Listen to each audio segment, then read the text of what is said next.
So 15 to 20 gigs a month. I would say rough it down to like 15 days.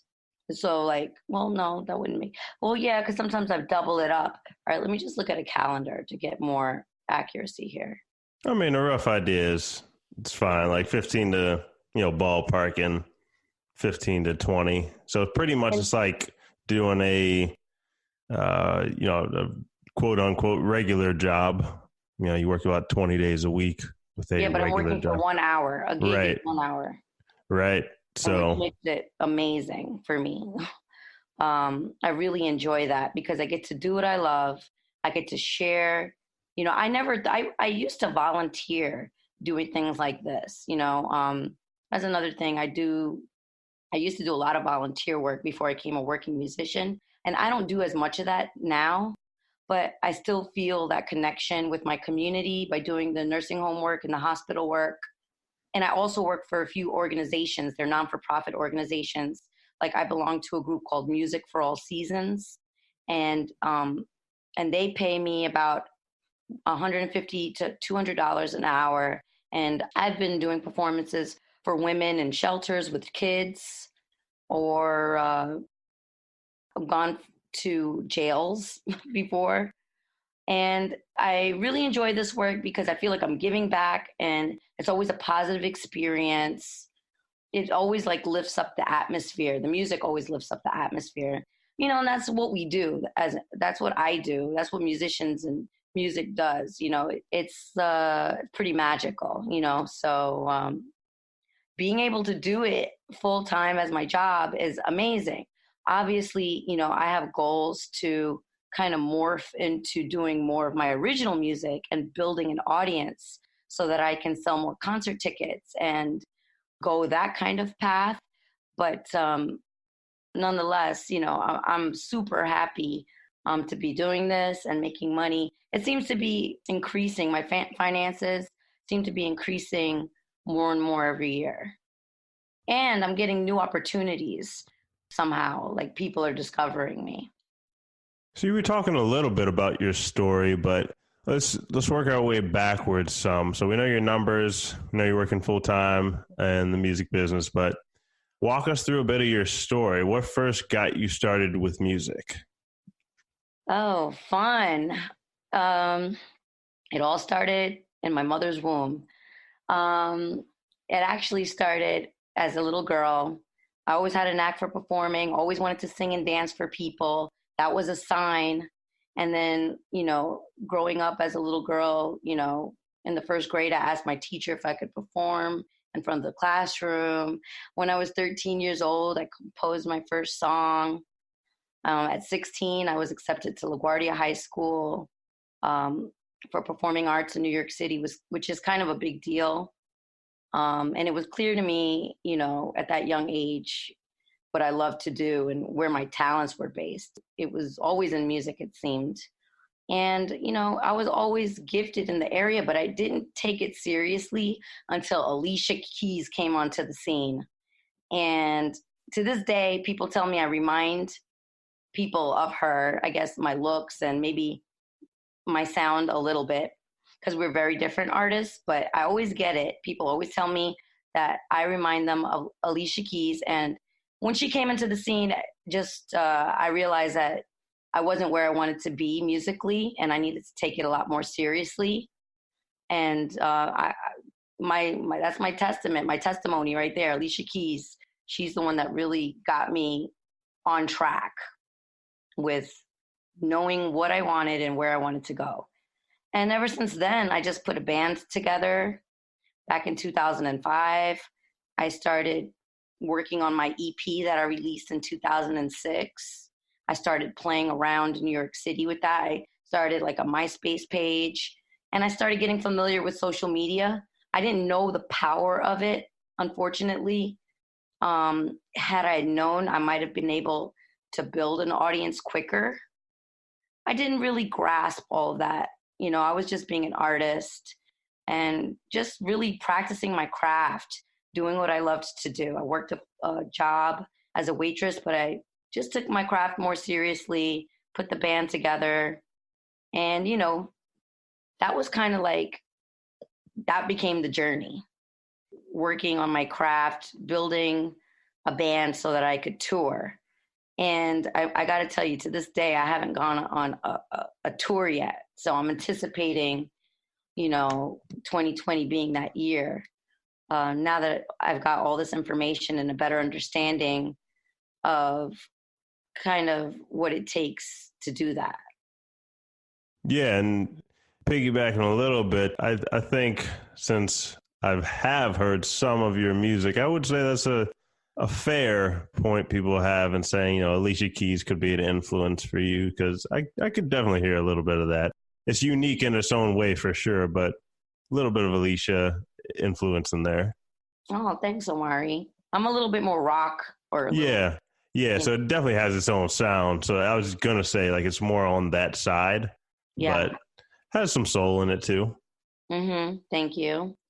Yeah, no problem. So let's jump forward to the future a little bit, because you were mentioning that like you have plans of touring, but how are you going to get there? Let's say 12 months from now, 24 months, like what marketing plans are you going to be implementing in the future to achieve that goal? All right, great question. Puts lots of things in perspective for me because, that's what I'm working towards. I'm going to continue to learn more about Facebook ads and Instagram ads because I've seen how they help. My plan will be to continue to promote my new record by releasing a music video like I've been doing. So far, I've released 3 videos from my newest record, Revelations. Check them out on YouTube. They're doing pretty good in terms of views. And yeah, I just want to continue releasing songs from my latest record and promoting it on Facebook and YouTube. And once I figure out the ads or the videos that are performing well, because I take one video and then I make different clips of that video, right? So I'll have a full YouTube official video that I'd like to promote. Then I'm going to break that down into clips, 1-minute long clips with a description on there. Maybe I ask a question. And then I'm going to target my Facebook audience with those clips. And whatever ads are doing well based on the analytics, I'm just going to double down on that video in terms of how much money I'm going to spend on it. When you say doing well, what metric are you looking for? So I want to make sure that the metric that I'll be looking for would probably be the percent of people that are watching the video at 100%. And obviously that gets broken down into Facebook ads by the number of people that watch 25%, the number of people that watch 50%, 75%, and 100%.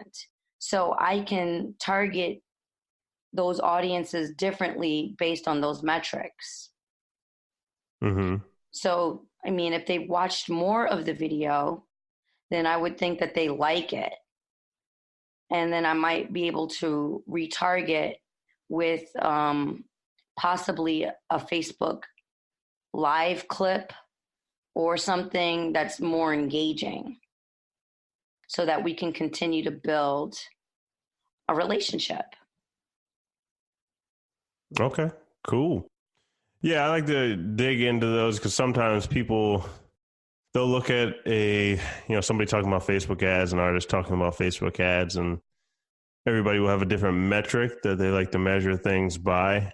But one thing that you did mention was retargeting. So if you're listening, you don't know what retargeting is. It's just if somebody interacts with your career, your business, your Facebook page, then you can just target them again based on that interaction. So let's say somebody signs up for your email list, you can retarget those people. If they visit certain pages of your website, you can retarget those people.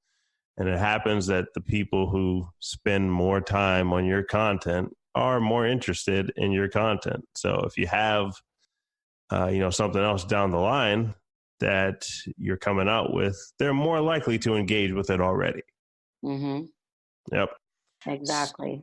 So the question we like to ask everybody as we wrap up is just, what is the one biggest thing you wish you knew when you first got started on your journey to working full time in the music business? The one biggest thing I wish I knew when I first got started, Omari, was that you need to promote your music. No one is going to hear your music, know who you are, if you don't promote the music, if you don't promote the live shows, if you don't just put it out there. And I think a lot of us are sometimes scared to do that because we're not satisfied with the product that we've created, and it's like fear-based. But it does not matter. I wish I would have promoted my work early on, because I feel like I would have connected with a lot more people that would have been interested in my journey and that would have followed the journey, and that we could have just been building a longer,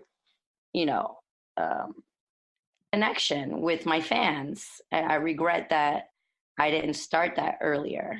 I just didn't really grasp the concept.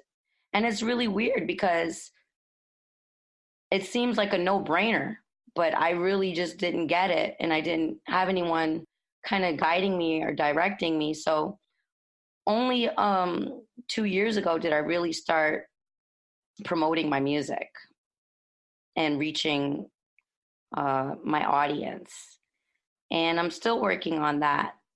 It's definitely part of the journey that you continue to do that.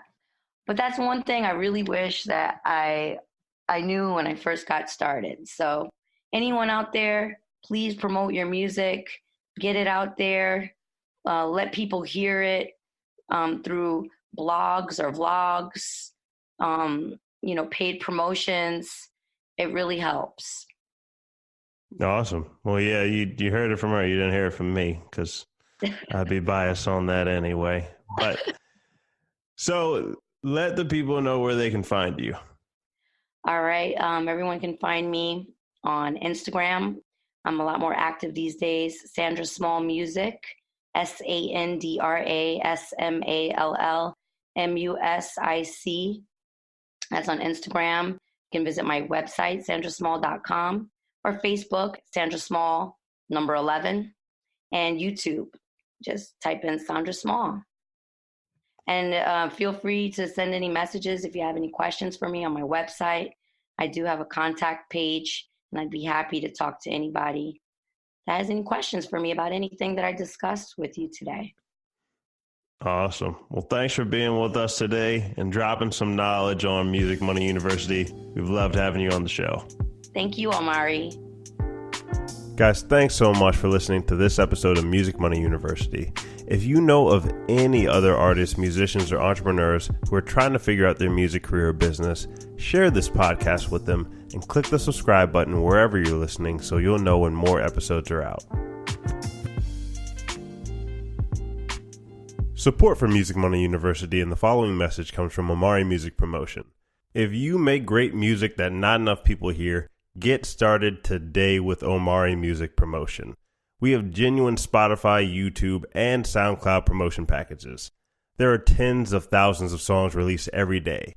And if you want to stand a chance to be properly heard among all that competition, you need the right promotion behind your music. We've promoted for thousands of big and small artists and can help your music out too.